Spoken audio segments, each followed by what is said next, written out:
আসসালামু আলাইকুম। আমরা ফটোশপের আগের ক্লাসগুলোতে কিন্তু দেখছি যে ফটোশপের বেসিক ইন্টারফেসটা কিরকম, কোথায় কি থাকে। আমরা ফটোশপের টুলস কোথায় থাকে, প্যানেলস গুলা কোথায় থাকে, বা উপরে মেনু বারে কি হয়, এই জিনিসগুলো জানছি। এছাড়াও কিভাবে একটা ফটোশপের ফাইল ক্রিয়েট করা লাগে, ওই ফাইল ক্রিয়েট করতে আমাদের কোন কোন প্যারামিটার গুলো মাথায় থাকতে হয়, ইউনিট গুলা কিভাবে মাপবো বা রেজুলেশন কিভাবে সেট করবো, সবগুলা জিনিস কিন্তু আমরা এর আগের ভিডিওতে দেখে আসছি। আজকে হচ্ছে আমরা ফটোশপের ভিতরে ওয়ার্ক স্পেস নিয়ে কথা বলবো, এবং ফটোশপের যে টুলস গুলো আছে বেসিক, এই টুলস গুলো নিয়ে আলোচনা করব। হ্যাঁ, তো ফটোশপের বেসিক বা হচ্ছে ইম্পর্টেন্ট ফার্স্ট যে তিনটা টুলস আমাদের জানতে হবে, সেটা হচ্ছে আপনার মুভ টুল, ব্রাশ টুল, টেক্সট টুল। এগুলো আমাদের সবসময় কাজে লাগে। আরো একটা টুল, সেটা হচ্ছে আপনার ফটোশপে একদম সবচেয়ে বেশি ইউজ করবেন, সেটা হচ্ছে সিলেকশন টুল। তো আমরা এই টুলগুলো সম্পর্কে আজকে জানবো। তো ফটোশপে আসার পর আমরা জানি এটা হচ্ছে আমাদের ক্যানভাস, এই পাশে আমাদের টুলস গুলা থাকে, এই পাশে হচ্ছে আমাদের প্যানেলস গুলা থাকে। তো আমরা আজকে ওভারভিউ সবগুলা জিনিস কিছুটা ক্লিয়ার হওয়ার চেষ্টা করবো যে কোথায় কি হচ্ছে। প্রথমত আমরা যখন টুলস অ্যাক্সেস করব, কোনো টুলসে যাওয়ার জন্য এইখানে দেখেন টুলস, যেই টুলস গুলা আছে, টুলস গুলার কোনো কোনো টুলস এর এই কর্নারটা দেখেন একটা ছোট্ট করে চিহ্ন দেওয়া আছে, যেমন এটাতে আছে, এটাতে আছে, আবার এটাতে কিন্তু নাই। তো যেগুলোর এই কর্নারটা ছোট্ট করে এরকম একটা অ্যারো চিহ্ন দেওয়া থাকে, এগুলো হচ্ছে টুলস এর গ্রুপ। আমরা যখন এটার উপর মাউসে রাইট ক্লিক করব, তখন কি হবে, এখানে দেখেন এর ভিতরে থাকা অন্যান্য টুলস গুলো আমরা দেখতে পারবো। যেমন এখানে মুভ টুল আছে, আর্টবোর্ড টুল আছে, নিচেরটায় ক্লিক করলে আমাদের ল্যাসো টুল, পলিগন ল্যাসো টুল, ম্যাগনেটিক ল্যাসো টুল, এরকম টুল আছে। তো আপনি যখন টুল নেভিগেট করতে যাবেন, তখন কিন্তু এইটা খেয়াল রাখতে হবে যে আপনার টুলস এর কোন গ্রুপের মধ্যে আছে কিনা, হয়তো সামনে নেই, সেটা গ্রুপের মধ্যে আছে, এটা খুঁজে দিতে হবে। ফার্স্ট হচ্ছে আমরা দেখবো মুভ টুল। তো মুভ টুল দেখার আগে আমরা একটু প্যানেলসে আসি। আমাদের ফটোশপের মোস্ট ইম্পর্টেন্ট একটা প্যানেল হচ্ছে লেয়ার প্যানেল, যেটা আপনার আহ, আমাদের ফটোশপের সবগুলা ধরেন ডিজাইন করার সময় নানা ধরনের ডিজাইন গুলোকে লেয়ার করতে হয়, যাতে আমার ডিজাইনের সুবিধা হয়, সেই জন্য এই লেয়ার গুলো আমরা এই লেয়ার প্যানেলস এর মাধ্যমে করবো। এই লেয়ার প্যানেলসটা আমরা পুরো অ্যাডভান্সলি এটার কোথায় কি আছে সবকিছু জিনিস আলাদাভাবে দেখবো। আজকে হচ্ছে আমরা বেসিক লেয়ার কিভাবে তৈরি করতে হয় এই জিনিসটা দেখবো। তো লেয়ার যখন আমরা এখান থেকে তৈরি করব, এই যে প্লাস আইকন, এইখানে ক্লিক করব। এখন এই যে লেয়ারটা নিলাম, এটা আমার এই হোয়াইট স্পেসের উপরে কিন্তু একটা ট্রান্সপারেন্ট পেপারের মতো চলে আসছে। এই জিনিসটা আমরা ভালোভাবে আরো দেখবো সামনে লেয়ারের ক্লাসে। এখন শুধু আপনি বুঝেন যে এইভাবে আমার একটা লেয়ার নিতে হবে। লেয়ার নেওয়ার পর আমরা এর আগের ক্লাসে ব্রাশ টুল সম্পর্কে কিছু জানছিলাম, যে ব্রাশ টুল দিয়ে আমরা কিছু একটা পেইন্ট করতে পারি। আমি ব্রাশ টুল নিলাম, নেওয়ার পর এই ব্রাশ টুলের আমরা সাইজটাকে একটু বাড়ায় দেবো এবং হার্ডনেসটাকে কম করে দিব, বা হার্ডনেসটাকে বাড়ায় দিয়ে আমরা হার্ড একটা ব্রাশ নিলাম। তারপর এখানে আমার কালার নিয়ে আছে কি, রেড। আমি এখান থেকে একদম সলিড রেড নিয়ে নিলাম। ওকে, তাহলে এই রেড নেওয়ার পর এখন এখানে আমি একবার ট্যাপ করলে দেখেন কি হলো, আমার একটা রেড ব্লক চলে আসছে। এবার আমরা মুভ তুলে দেই।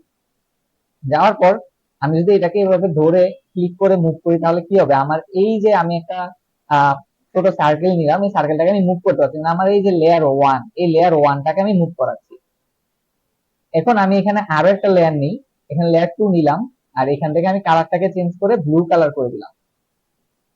ব্লু কালার করার পর এখন আমি এই ব্রাশ টুল নিয়ে এইখানে আরেকবার ট্যাপ করবো, তাহলে আমার একটা ব্লু কালার সার্কেল চলে আসছে। এখন যদি আমি মুভ টুল নিই এবং এই ব্লু কালারটাকে মুভ করাই, তাহলে দেখেন এটাও মুভ হচ্ছে। তাহলে মুভ টুলের বেসিক কাজটা কি, কোনো কিছুকে সরায় নিয়ে যাওয়া, একটা জায়গা থেকে অন্য জায়গায় নিয়ে বসানো, এটাই মুভ টুলের কাজ।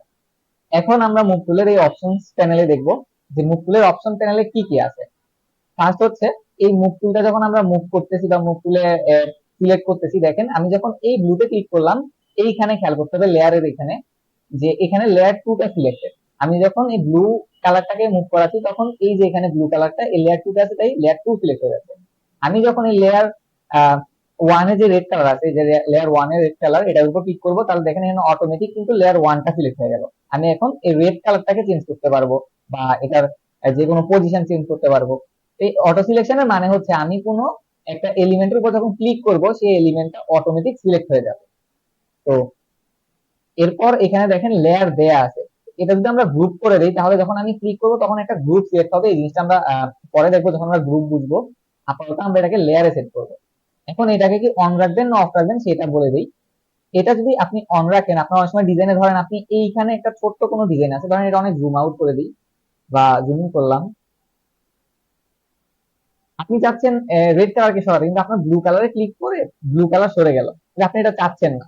তো এই জন্য এটাকে যখন আপনি অফ করে দিবেন, মানে যখন অন রাখতেছি, তখন এটা হতে পারে যে আমি ব্লু কালার রেড কালার সরাতে যাচ্ছি, কিন্তু ব্লু কালার উপর ক্লিক করে সরে যাচ্ছে। কিন্তু আমি চাচ্ছিলাম রেড কালারটা সরাতে।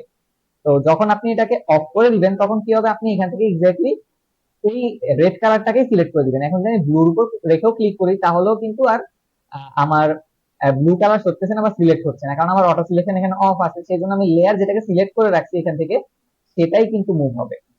আর এই অটো সিলেক্ট অফ না থাকলেও আপনি চাইলে কন্ট্রোল প্রেস করলে টেম্পোরারি কিন্তু আপনার এই অটো সিলেক্ট অন হয়ে যাচ্ছে। আপনি চাইলে এখন যেটার উপর ক্লিক করবেন সেটা সিলেক্ট হয়ে যাচ্ছে। দেখেন লেয়ার 2 সিলেক্ট হয়ে গেল, আমি কন্ট্রোল প্রেস করে রেডে ক্লিক করলে লেয়ার 1 সিলেক্ট হয়ে গেল। এইভাবে কিন্তু আমরা লেয়ারকে ডাইনামিকলি মানে চেঞ্জও করতে পারছি। এই জন্য এটাকে আমি সবসময় অফ করে রাখি, আপনারা অফ করে রাখলে হয়তো একটু বেশি সুবিধা পাবেন। তারপর হচ্ছে আমাদের কি আছে, এইখানে দেখেন যে শো ট্রান্সফর্ম কন্ট্রোল, এটা যদি ক্লিক করি তাহলে দেখেন আমি যেই লেয়ারটাকে সিলেক্ট করব ওই লেয়ারটার ট্রান্সফরমেশন মানে ছোট বড় করার যে সেটিংটা আছে এই সেটিংটা চলে আসবে। এটা দিয়ে কি হয়, এটা দিয়ে আমরা চাইলে কোনো একটা এলিমেন্টকে বড় করতে পারি বা ছোট করে ফেলতে পারি, মুভও করাইতে পারি। কিন্তু এখানে সমস্যা হচ্ছে এটাকে যদি আপনি অন করে রাখেন বেশিরভাগ সময় কি হবে, আপনি যখন এটাকে মুভ করাতে যাবেন একদিকে তাহলে টান লেগে এটা বড় হয়ে যেতে পারে। এই সমস্যাটা যাতে না হয় সেই জন্য আমরা সবসময় এটাকে অফ করে রাখি। এটা অফ করে রাখলে এটাতে যাওয়ার একটা কিবোর্ড শর্টকাট আছে, যে আপনি যে লেয়ারটা সিলেক্ট করে রাখছেন কন্ট্রোল+T চাপ দিলেই আপনি এই টুলের মধ্যে চলে আসবেন। তারপর আপনার যতটুকু দরকার বড় করবেন, তারপর ওকেতে ক্লিক করলে এখন আর ওটা আসবে না। তো এই ক্ষেত্রে আপনার ভুল হওয়ার সম্ভাবনা কমে যাচ্ছে। এটাকেও আমরা সবসময় চেক আউট করে মানে চেক আউট রাখবো না, অফ করে রাখবো। এবার হচ্ছে এইখানে দেখেন কিছু অপশন আছে, এগুলো হচ্ছে আমাদের অ্যালাইনমেন্ট টুল। তো এই অ্যালাইনমেন্ট টুলগুলো কি করে, আমার এই এলিমেন্ট গুলাকে সে ক্যানভাসের সাথে অ্যালাইন করে দেয়। যেমন এটাকে আমি চাচ্ছি আমার সেন্টারে রাখার জন্য ক্যানভাসের, তাহলে আমি এটাকে সেন্টার অ্যালাইন করবো, কিন্তু এইভাবে হাত দিয়ে করতে গেলে আমি বুঝতেছি না যে সেন্টারটা আসলে কোথায়। আমি যদি এটাকে এই হোয়াইট জায়গাটার সেন্টার আনতে চাই তাহলে হোয়াইট জায়গাটা কি, এটা হচ্ছে আমার ক্যানভাস, আমার ক্যানভাসের সেন্টার আনতে হবে। তাহলে কি করবো, আমরা এই যে থ্রি ডট এখানে ক্লিক করবো, অ্যালাইন টু সিলেক্ট থেকে ক্যানভাসে ক্লিক করে দিব। এখন দেখেন এগুলো সব অ্যাক্টিভ হয়ে গেছে। এখন আমি এটাকে মুভ করে সাইডে নিয়ে গেলাম, আমি যদি এখান থেকে এটাকে হরাইজন্টালি সেন্টার করি এটা সেন্টারে চলে আসছে, যদি আমি ভার্টিক্যাল সেন্টারে দিই এটা একদম আমার ক্যানভাসের মাঝখানে চলে আসছে। তো এটাকে যদি আপনি লেফটে রাখতে চান এভাবেও থাকবে, রাইটে রাখতে চান সেখানেও থাকবে, টপে রাখলে টপে থাকবে, যদি বটমে অ্যালাইন করেন বটমে চলে আসবে। তো আমরা এই অ্যালাইনমেন্ট টুল দিয়ে কি করতে পারি, সহজে একটা জিনিসকে অ্যালাইন করতে পারি। এখন আমরা দেখবো যে সিলেক্টেড অ্যালাইন কিভাবে, যেমন এখানে দেখেন আরেকটা অ্যালাইন আছে, অ্যালাইন টু সিলেকশন। এটা কিভাবে করা যায়, এটা করার জন্য ধরেন আমি এই লেয়ার 1 কে নিচে নিয়ে আমার রেড কালারটাকে উপরে নিয়ে আসলাম, আমি রেডটাকে চাই এই রেড লেয়ারটাকে এই মিলটার ঠিক মাঝখানে রাখতে। এখন আমি জানি না এটা দুইটার মাঝখানে কোথায়। আমি কি করব, এই দুইটাকে ধরেন এই যে ব্লু লেয়ারটা, এই ব্লু লেয়ারটা আমার সিলেক্ট করা লাগবে। এখানে আমি কন্ট্রোল প্রেস করে এর উপর ক্লিক করি, দেখেন এই ব্লু লেয়ারটা শুধু সিলেক্ট হয়ে গেল এইখানে। এখন যদি আমি এই রেড লেয়ারটাকে জাস্ট অ্যালাইন করি তাহলে দেখেন সে অ্যালাইন হচ্ছে ব্লুর মাঝখানে, ক্যানভাসের মাঝখানে না কিন্তু। এখন আমি ডিসিলেক্ট করে দিলাম, দেখেন এগুলো চলেও গেছে কারণ আমার কোনো সিলেকশন নেই। আর আমার এখানে অ্যালাইন কিসের মধ্যে করা, সিলেকশনে।